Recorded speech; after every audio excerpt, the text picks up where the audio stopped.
Pathian Paul in Thiang Lim ilo ngai thang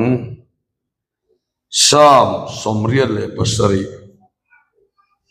Chang khata sang hian siaranga Chang sari zo hian Sam somriat le pasari alung phum sutlang Thiang Lima te chuan na lalpa chuan Zion kulkong khat te chu zakhop ho na zong zungai na ngai na zo khani o pathian khopui i chung chang thu ro pui takinan soi thi nani mi khatu te si nga an tel ve ti in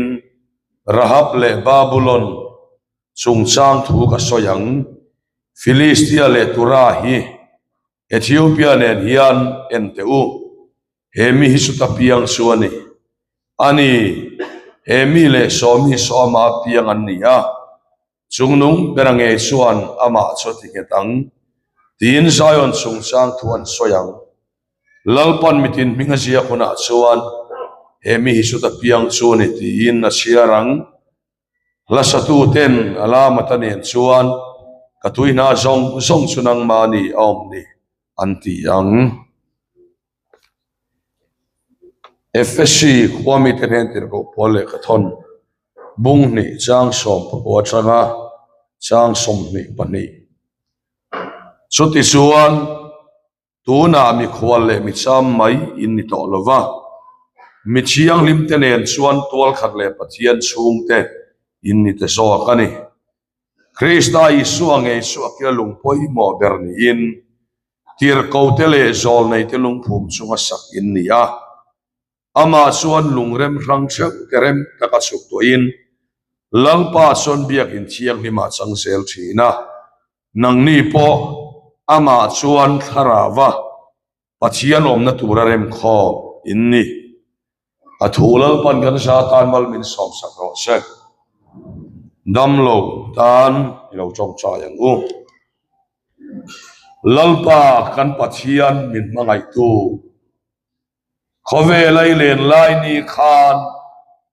damlo nat na sitin ren te nen anon ruaya ilo ti damani kha tin dia bola ti du da ta ti damini fangvel che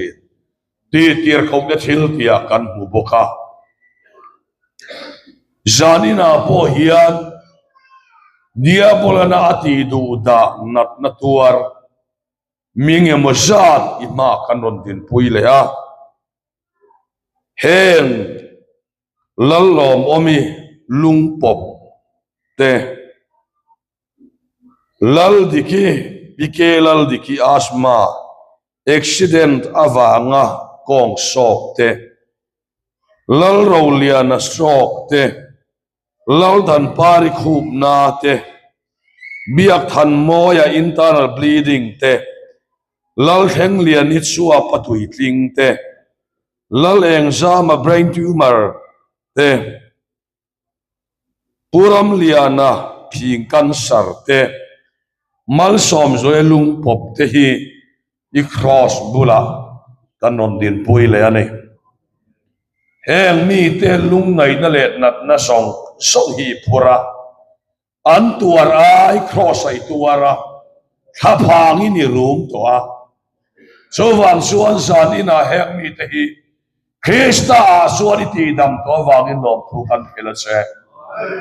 sanina hian heng dam lo te chunga hian kut kan hat thei lo rin na in kut kan hatani dam lo te chunga kutin hatanga an dam se lang ti to pathian chuan tuna nge hian an nat na khoma iti dam nai khoi do na wangin lom thu kan khela che sanina hian ang man khoi nga lang che ro puina le soi mona sanang che hei Isu Kristan min kan di le amen le hei zanina hi atop zan nia ngai om don khop maya kanin khachiang to khop ma kanon kal lim khachuan alo mom ema roi non le ni hi amaro chu kum zona camping roi non kher hi chu kala tong mia lova kum khata voi thum lu na te po kam nei thoba zar pot ko kana khan kum khata voi thum kan lu ta kem pinga in roi zon tak hesu a tam lo khop maya yang chuan ko phur khop maya mel ngai bok khani dona mi thar mun mi lo mu don si lova mi khwal thar lam deu te hian nu ho tharau te kai tho deu sia he ni an khiat sian sa kan ne bok sia nu ho tharau hi kan kai tho zo lo wanga ti te ri ru te lau thong ruma in kem pa lo lu thang te po hei lu tu par anom ve hi camping a piang a sung ten nang lut ro an tiang che an ni la camping a piang ka lut pe biak lo voi khat lu hi khong e dang lam kan tum teng ti tum lem lo camping a piang a lu tir ngai nge tura lo om le phek te khang te po khan min kha chiang to don sia a jo soi ngai bu kha soi le ang min lo tianga anon lu du lo mai anga ti thlengin ngai tuana kilom na sa khop maya au porom khop mai maro chu ti sung chuan pathian khongai na kan sanga kem pakan han lu ta kan lom le maya chen chuan pathian thuan lom na min khela tungena nu thane na so kan ne ya pathian thu lom lo phei chu ni lova lom em ma she asoi tamber kan van lom tereng nui na satak kan ati dai maya hongeron in khomen ale kan nui na sakhop bai tiang renga nui na sathi kala nei lo krisel na tham kan nui ni atia khatiang khan camping a po kanin saya khan kan nui na sa kan lim tang le maya lom po lom pathian ra tho po kan hua kan lom tak meu wani mi thar mi lui angin min lo en lova mi thar buin min lo moniang chu pathian min hia honiang kan tia yan thuang takin kan han nei ve thei hi kan lom mani zanina ka chu soi tur hi chan lo khana chuak mai thaya rau vak lo in ti ka soi dona amaro chu rau song a chuan rau global ani thunga chu soi kan tumani kan thupuya tan chuan ko khan ngai poimo na ti bangin pathian thu soi kan ril ru ka pathian ne te kan di la kan lana ko khan song chang sutiang khatiang chunia rik chonga chuan eklesia tiania ti te lampang kha su zalina hian soi katum lova ko khan khrim hi ngai poimo athulna lam hoi soi kan tumani le masain kan rama hian ko khan hi mi ni su kan du veka ama ero chu kan ko khan ngai poimo na hi atat niam tatul tol mai hi amang an tha khop maya har na kan ti te po hi ko khan kan thang sel ania ko khan hi akipui der pathian in ami te ati har na man ruwa van ram cha bia pe sual phuar phel theina le sual phuar theina kol tu ania chumi tel lo chuan kan khotlang po hi thazau tak lova NGO in petak tak le thanem ngai tak te pon ma han la thin ma sela ko khana tharau lam harna hen lo chuan om sia nei thui lo em mai ani chowan chuan uai me angte JSA angte VDP angte po kha ekchen kada suna om to manglova VDP te po sutiang ang malak na te po kha ko khan acher ve lo chuan tharau lama ko khana harna hen lo chuan azan ve viau zelani chowan chuan nam le ram dam na hi chu ko khana he in ngat lian maya pathian in van ram sa bia pe khania chuwang chuan hei tuna po van ram sa bi an manga ko khanin lam tual leng mang lovin ti khan kan lam lai thei maya hei hi sual puar phel na le sual puar thei na kol tu ani ti achiang ani tin ko khan hi kan kia thiam tur chuan NGO pakhat angemo kan ti palang ti hlau om ka ti khop maya tunang lai khowela hian Paul pakhat ang mai a ngai tu hi kan tam ta le maya ko khan hi tlom ngai Paul pakhat mai ani lo ti kan phia fia poimo a tlom ngai Paul kan ti reng ngi chu adin tu mi khingan om zela ko khan hi so adin tu mi khingan om velo pathian in tharau thiam him banga adin ania Peter te kal khomina dina ningot lova Pentecost nia ko khan upa te an asiam tu ko khan ro pui takron din in Pentecost nia tharau thiang limin aron dinani ti chiang takin kan huani Bible a po so tiang so ne wangin tin alum phum po hi mi pakhat le khwai tu pani khata in khata ni lova alum phum po hi Zion in khata Zion chu thlung thar chong kamin Krista tinani mai so me chu alum phum ani awangin ain na na po adang lam bik ani ti kan khiat fia poimo ani Paul so re fesi ho ne na Tira kau tele zol nei te lum phum suma sak in ni atia a foundation ni isua de ania khovela hen in ro pui sa te Paul ro pui tin te anom cheu ta ma se foundation a lum phum lali isua ni ta hi pakhat malom lo kau khan chia hiani so zanina hian kan ngai thuana lo sela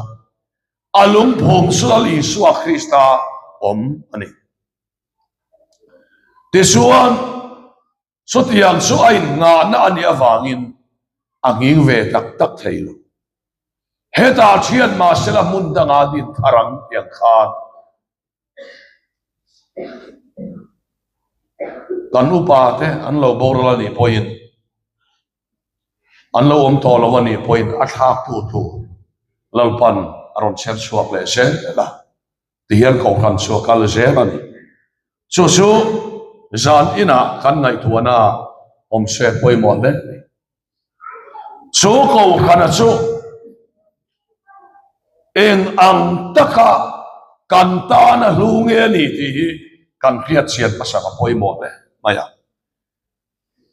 kan chung kwa azalen na khen tuani chung ko in nei lo kan in ngei theina tura van min biak po sak tuani ti kan khiat fia poi mo a chung ko sual wanga lo chap to lalpa wanga kan noi le theina tura sulam mal som hai hong tu chu ko kan bok ani so wang suan zanina po hian chung ko tama tak lim na khen tu chu ko kan so hiani ti kan ngai tu chian poimo le ni sumi ngai poimo na chu kan nei le na poimo le maya ai kan ngai poimo lo tu na ko ran ni kan ngai poimo lo chuan kan ram hi ngai tuam tul do na mi thiam pui ko kan ngai poimo lo kan tam te maya ei social media te po hian tam pane an huai sak boka soma pakhat te hi then khat chu ai zolo mi ho sa tam tak chara pe chon smak lar te pon ne nga engang sum dong lian khe puam le number 4 sum dong te zadina hen ka chong kha tu lu huwa thu soi ka tum lova soma pakhat ko khana pe dung ulo ko khan po kha chiang to lo ngai sang lo Didiction Center vela petamai mai khoi lai khom petamai mai an om treu ton so zalina hina poi le soma pakhat su khoya nge kan pek na tur kan ti chuan kaina ron la ro atia chan sin cha lo dar zel na tur ta na ko khana pek turani ai gan chiat pa pakhat chu voi ka chu sai ha chang in rong bolin an hoti ma mi hian ni patlinga ni thwa ma po om thei ta kania a soma pakhat pek na kha mi khil a ka phuso mai ke ni no pa chu ho khana hian kan pet me ulama hela ma te po hian sem poi mo ka tia ka soma pakhat i sem dar tha ka tia Addiction Center lama te hian kan pe thina ti ngoi ro soma pakhat kher kher hi chu Bible hian a phut chu a ina ama kan biak na ko khana pek turin min khil feka iti diklovani katia chomi chom chona in mu chuak ne nge ne le sani na hi kan nai poimo ta le kan ril rualan na pianga pek sinilo soma pakhat hi pek na tur om sa ani ti kha kan ril rual om sela so wang suan kan ril rualan na pianga ni lovin ko khana pek turani abak soma pakua adang som kasu kan du na kan ril rualan lan na kan pe thei so kan nai tu na lo om sela poimo le ani so wang suan ko khan hi kan ngai poimo phot chuan hey min lo kha thiam lok mula tuna po khan team member pakhat chuan kanu hian soma pakhat hi ngai poimo em hei wang hian yang mal som kan don atia don le du wang ni mia lovin thin lung lama pathian le ko khan dalin nahi mal som don na nia su zaina kan ngai thuana lo om sela hel ching chip lama tin in lo war ve toem soma pakhat mani thua lo sem ri motte hen te hi ti chian ni lo ka soma pakhat hi ti sa thi ko khan ka penga he ti sa thi mi re thei ka peng ti ngon chian ni lo mi re thei khai chan pui du ani chuan soma pakhat kha ko khana pe phot la aba som kha so idu chu ni chan pui thei ani lo chuan i ammak lu tuk het yang mi chung kwa hi bel chian an dol tak tak ngai lo reng reng ani pathian in pek na tur ati om sia chu kia kan tiang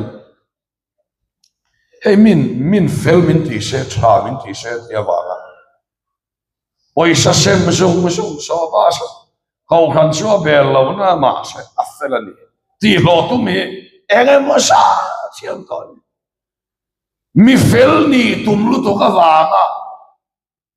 soma pakhatte mi re theine na sem ri mot te adik lawani ti ka sai na kan khia fia poimo ani mi fel ni tum turani lo ane na changa mal som na kan don kha lau pa ne na pelet mai la abak dang ala bang kha su kan ril walan na kan pe thei ver ani ka ta ka suan pathian na phal vek ta le chuti yang su sai na hian ril ruwa om se poimo le kan pia som te su kan soi duwa tin ko khan hi kan ngai sak tok ta lo le na khia ta number 2 à câu khan kan da number 1 à kan ei zon na kan da lian ta le cái số kan ram siat dam lo san te corruption te an phu te drugs number 4 Burma chang ron lu ten pu thil dang nin ka khelo câu khan kan thin lunga kan da lian lo tul hi kan siat pui zong nin ka câu khan kan thin lunga họ tang le ram mimirina kan da len lai kha chuan hetiang em hian kan ram om no so wang suan sanina apoi mo lai ta kha choi hian kan suang ko ei zon na hian lalpa le câu khan da poi mo ina kan himani mai so kha arau lo vin ti don ka ti ren in amen lo khop nu thani chu te lo thu reng ani kan zong ve la ale cho wang chuan san ina hei hi kan ngai poi mo ber hei engtin nge lalpai kan dalen lalpa ka du che lalpa ka mangai che lalpa ti ri ngo thiani lo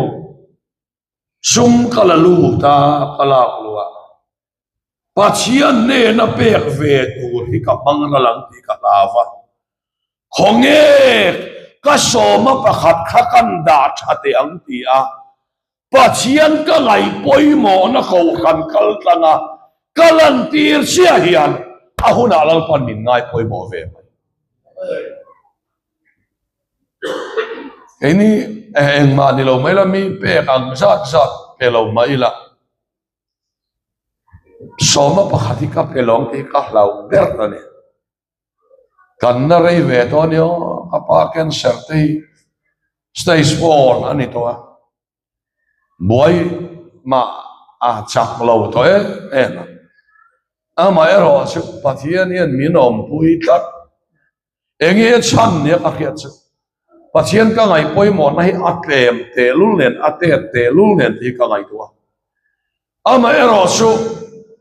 mani in da cha arong bo na chan chin cha le kho khan ngai poi mo na thin lung hilal pa lo en te lo sumi kan da poi mo chuan lal pa hian a huna min ngai poi mo ve mai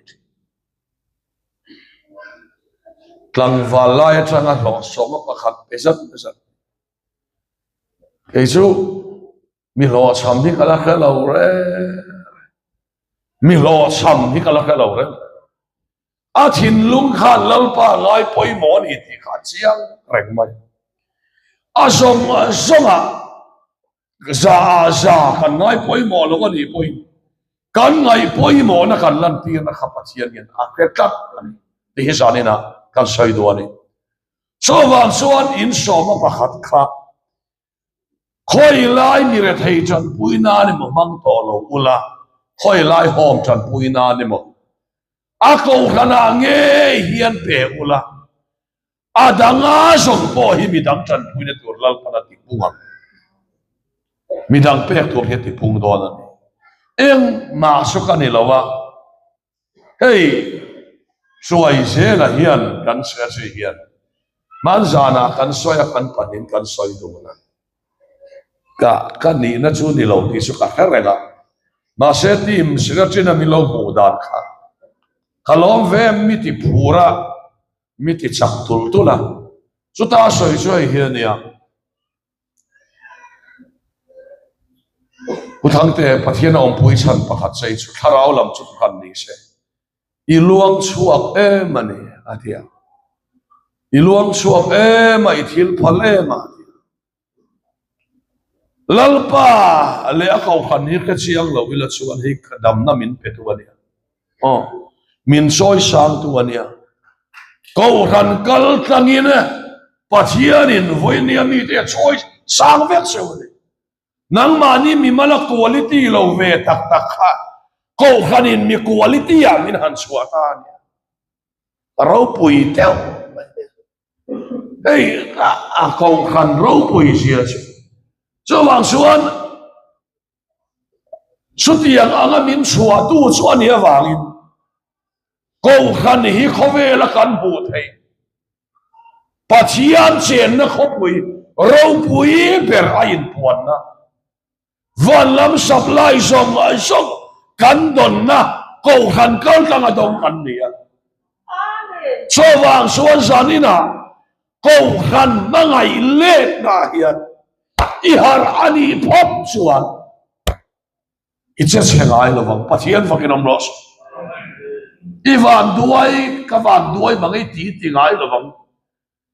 kawan nei sia pathian min mangai sia hi isoi maya chu su zanina kan soi duan kan ngai poimo le na nei kan ni point tlangwal nula kan ni point kan lo changa soma pakhat ve khol ve chok si hi chuan an nu na hian mo la li su hi an da lal lo thei lo in ri eng ma ngai tua lo mu ang mang zo to makeup leina ta na mang ral top tho chuang lal pa ngai poi mo na min anei lo chuan ngai poi mo ve tura ai be sei huna ama aya thian pa lal pa na ngai poi mo de anga thik le ro sianga pa chian hian mo ama ngai poi mo tu hi a en berani ti hi satina kan khiat fia a poi mo le ni le adot le tu dang an sei le la hey bol NGO te po ma khop khana oma khâu khan hi kam dal le na poi mo tu NGO ne hian in tiat huala kal turani lova khâu khan ri lo chang kan soyanga YMA te po ani na taka chuan khâu khan khu na hian akal turani a khâu khan khu la akal zela wanga vo in ni khenga YMA pol ro pui nei kan ni a in la hang na che chuan YMA hi eng ruai ni karing mi ala khâu khan khu la akal na zel hi aro pui na ti sual thu chuan ni so ti ang zel chuan zat ina hian then kha chuan khotang hi kan ngai poi mo khotang number 1 a kan da khâu khan number 2 a kan da le kan ril ro lian ber po khâu khan tharau lam nun ai ma in khotang kan rong bo na lian khâu khan tharau lam nun a chat tak lo chuan khotang a point rong bol ma ila a fail don tho so wang son zanina kan ngai poi mo ber tur chu khotang ruai tu zong te san vo nei zong te poi uai medin tu missionary te mai bia lama zanina khâu khan nge hi da poi mo ila khotang ai khâu khan kan da poi mo pot chuan kan khotang hi adam ngeng i don ni pathian thun min ko amen chen chu ka ti thina he khâu khan ni kan ngai poi mo to lo pathian ni te sol pathian ni chanu te then ka chuan khothen oma emo mani vem chung kho chuwa emo polish dam lo kan na ta na mang tamai in khom ngai sak miam ala dam lo kan kha thil tha chu ding ma se ama biak le ama pol aya thil tha hi om lo ama biak le ama pol suci na ta na thil tha ti hilal para pom song in karing lo ei kan ngai to na lo se ama biang le ama pol le ama soi moi hel na ta na pumpel na ta na thil chati tur dang son hi rong bol tu phei son ti reng su zanina kan ngai tha to thil cha song song cha ber su hi su hi lo hei kan chiat chiat poi mo le so wang suan hei mi thi te an han oma cái ngày poi mo te mai kan này mi thi kan ngai poi mo tu na nia mi thi sung te kan mangai ya kan lai na ta kan boy poi tu na ni te me mai ama ero su rong bol tu ten mi thi no ma in khom chul na ta na su chi na ta na rem sang man phet tum tu ke ni lo in khom phot ni na mi thi kha tan bo don lo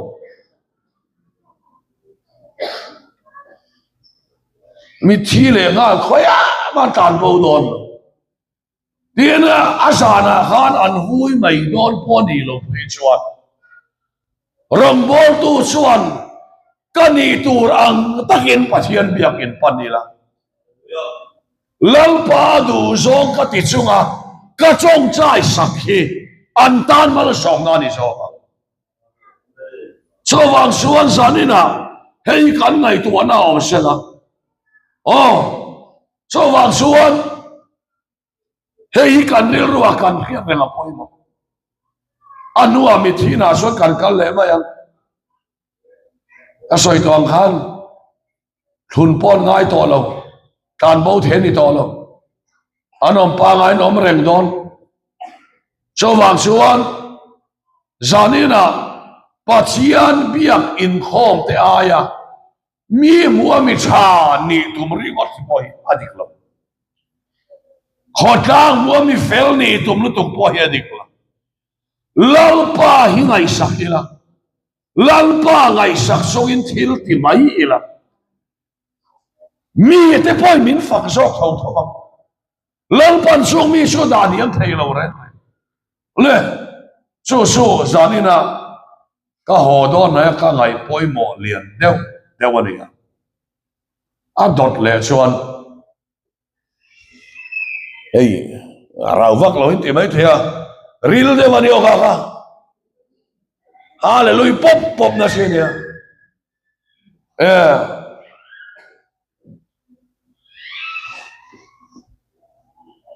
adot le chuan pathian kau khan ho ngai saka kan thil ti tura kau khan da poi mo ma sak sel hi kan ti tura ni so pathian thuina min ko buani kan dam chan su Krista le arong bo na hi ania so wang suan hei hi kan khiat reng a thu tak meu ani so wang suan pathian thuin min ko bua thil dang aya kau khan da poi mo ma sa sel hi mal som kan don na tur poni kan kha te se thleng poi tin kan ramma him na tur po hi ani ti kan fia poi mo ni Geneva khopui John Calvin atin din thar le a khata voini thleng maya uno hun pui alani thei chan te ko engwang ne ti chuan mi pui mi nol puin kau khan an ngai poi mo ber na ramani anda poi mo ber na ania so wang suan hey political party ai po het kau khan hi da poi mo party ka in man na tena anti dan ain kau khan ni tin nge ti da poi mo ina mal som kan tonga biak ina kau khan kan ngai poi mo politics field ai enge kan party ti dan kan ngai poi mo le noi sia so wang suan sanina kau khan aya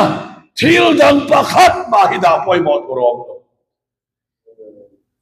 in party a khan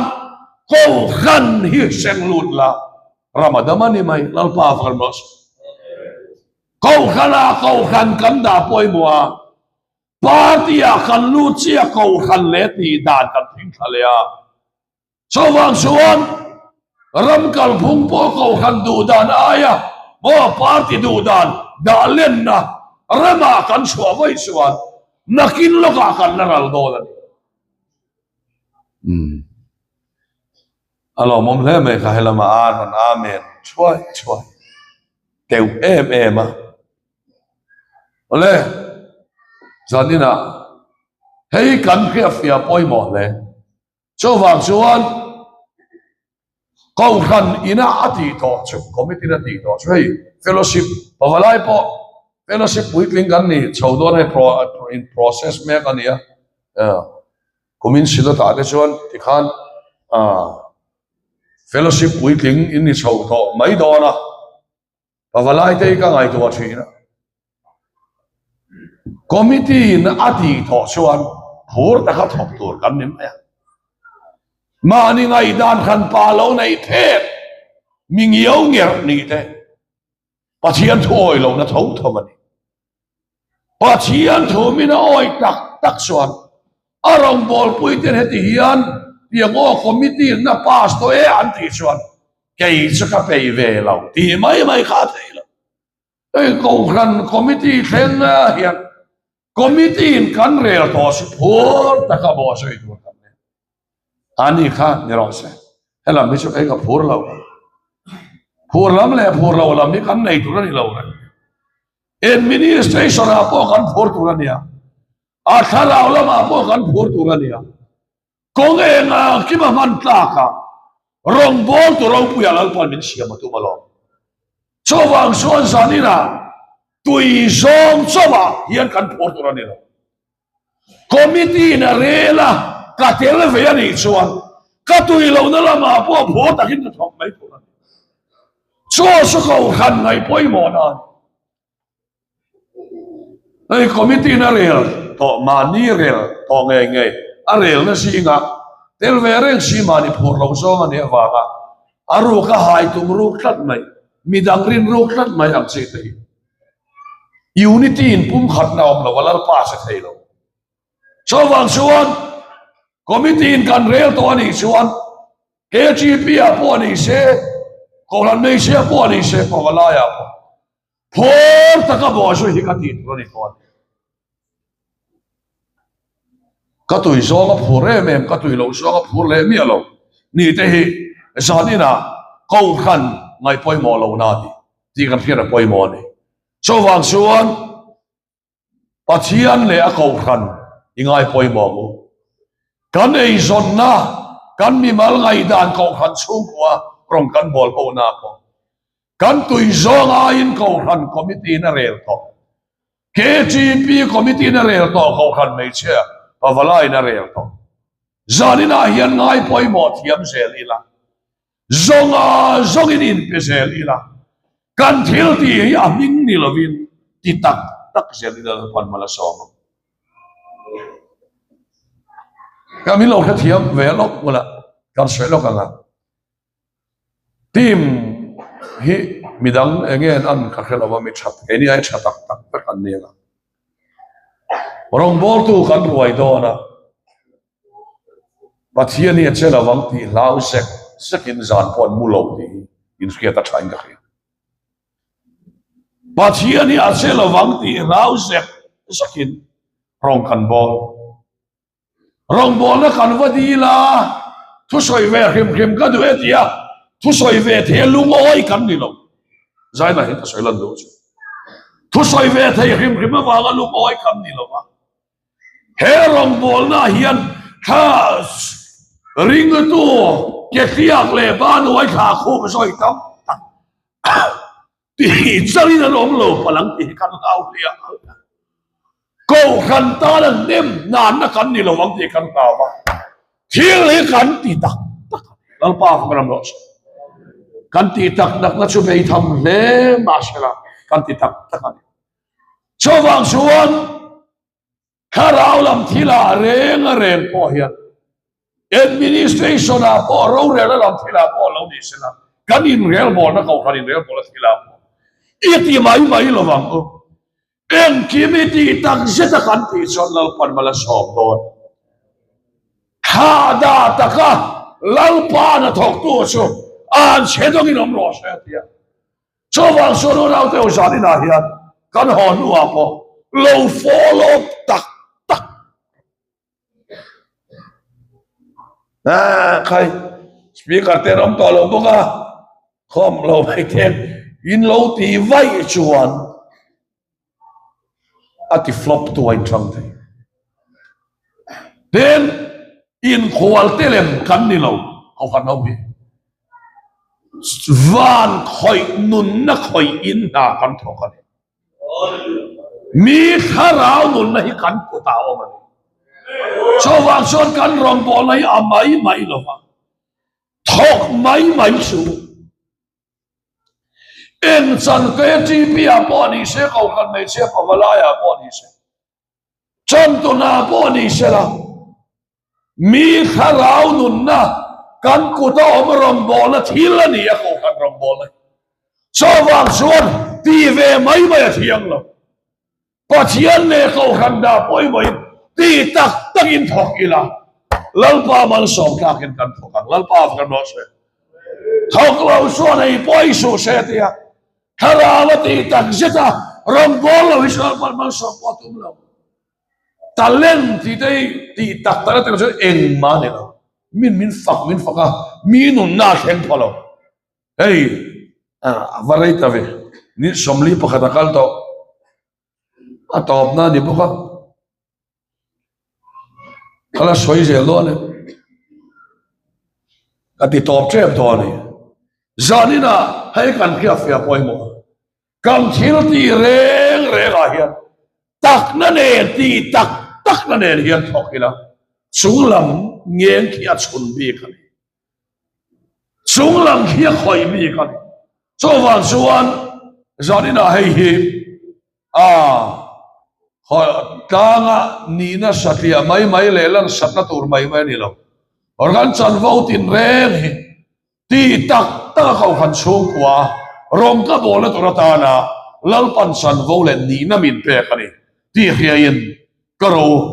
thei to pin ti tak satin thok ila hei a hian kai kau khan ngai poi bo na hi ila war zelang athu kan soite lalpan kan sa tarmal som se